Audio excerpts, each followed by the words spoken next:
Hi, I'm John Bader, author of Dean's List. I'm here with Marcy Kraus of the University of Rochester. It's nice to have you here, Marcy. It's great to be here, John.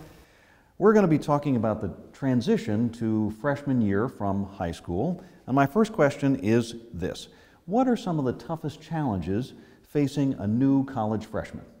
Seems to me some of the toughest challenges, I think, for new students is just getting used to everything that's new. So I have a friend who talks about the freshman year as being like a snow globe, and you shake it up and everything is different.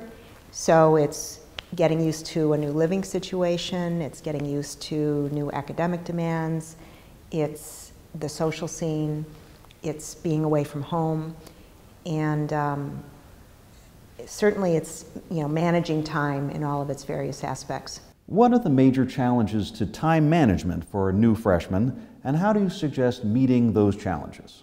So I think students come to college and they think, oh, I was in class for 7 periods in high school, and I can take an extra class and I'll be just fine. And they don't, many students don't realize that maybe they're in 4 classes or 5 classes a semester, and they're in each of those classes 3 hours a week. And so I have all of this extra time to just hang around and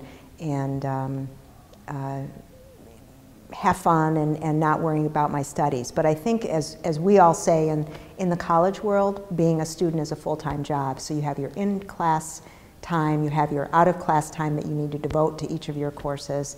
And certainly there are other kinds of activities that students engage in around their studies or just in their co-curricular activities, I think, that keep them very busy. So before you know it, they filled up the day and more so, and maybe haven't allowed time for eating and sleeping. So, yeah.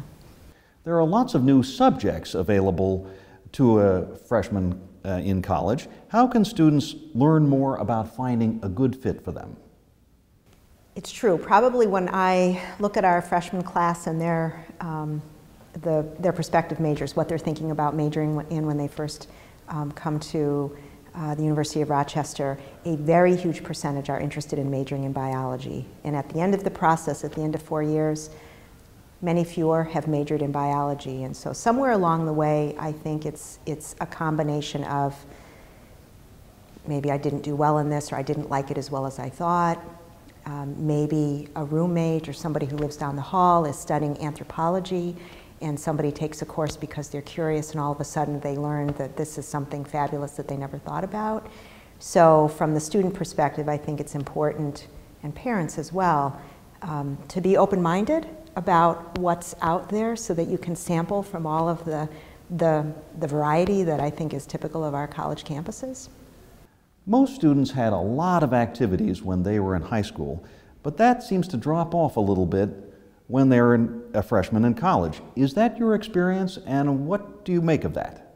Some of the freshmen I know, I think, like to wait and see how their courses work out before they take on too many activities, and that's probably a very sensible thing to do. Certainly, I think there are the freshmen who go to the beginning of the year student activities fair, and they sign up for 25 clubs, and they get invited to all of these meetings, and eventually I think most of them probably sift down to a more manageable number.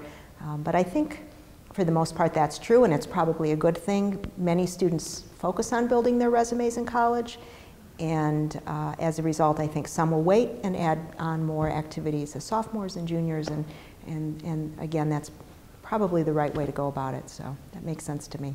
How is studying different for college students than for high school students? What are some of the main differences? So this is the big one, I think, one of the big changes, one of the big challenges for many students, because many high school students are, I think, used to having pretty frequent tests in high school, and then you come to college and you find out your grade is based on a midterm, a final, and a paper.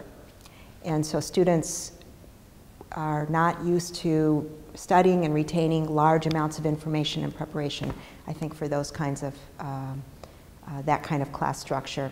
But certainly another aspect, probably even more critical, is just that faculty expect students to be learning at a different level. So memorizing terms maybe worked pretty well in high school, and it's still part of some college courses. Certainly, you pull the flashcards out, I think, if you're taking a biology class, but if you're taking a philosophy class or another type of course, the emphasis is going to be on critical evaluation and analysis and thinking at what we would say higher levels.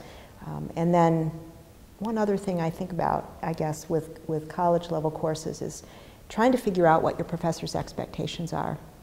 And oftentimes you don't know what that is going to be until you've taken that first test or turned in a paper, and then you have it back and you get it back, and it's filled with lots of comments and feedback that maybe you didn't expect. So students often have pretty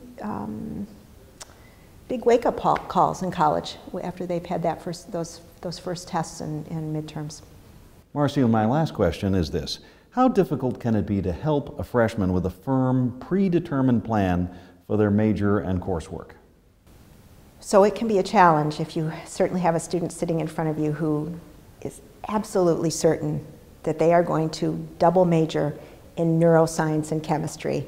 And I might have that student and I think quickly to myself, wow, how is that going to work? And they also need to do this, this, and this. And somehow I need to encourage them to study abroad because I think that's a really important thing. But my advice to students, I think, oftentimes is start big. Let's come up with a really big plan, and we'll put everything in it that you think you might want to do. And then we evaluate it every semester. And maybe then you decide, wow, I can't triple major and do math, English, and psychology. It's just not going to work. And besides, I've discovered this new interest in film, so how am I going to fit that in? So encouraging students to come up with a plan but not a contract, so that you can take a look at it and see how it's working, you know, after every semester, how often you want to do it. Marcy, I want to thank you for chatting with me today. John, thanks. It's been great. If you want to learn more about these issues and the 11 habits of highly successful college students, do check out Dean's List. Thank you for listening.